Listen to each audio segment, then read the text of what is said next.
dollar hole in the difference between our spending and our revenue, and we can't find a way to compromise.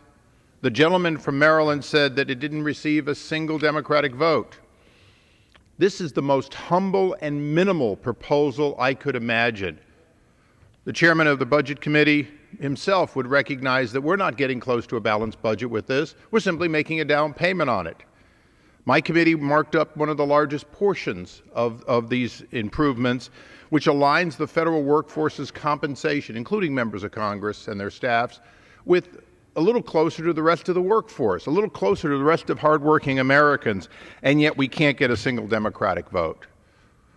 I say to the Democrats, quite frankly, shame on you for not being able to make a down payment on a $10 trillion shortfall.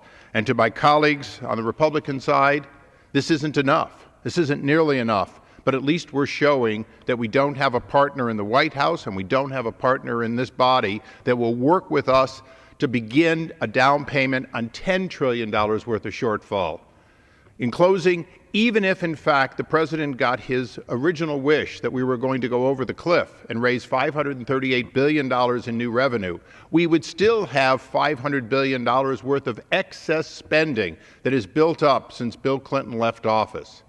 I hope the American people are watching. I hope they'll demand that we do more than just make a small down payment and then argue about it, that in fact we need to address $10 trillion over 10 years, $1 trillion a year, and we're not even beginning to do that. I hope that this will pass because, in fact, we need the Democrats to realize this is only the beginning of what will be a much tougher effort on behalf of the American people. I thank you, Mr. Speaker. I thank the chairman. I yield back.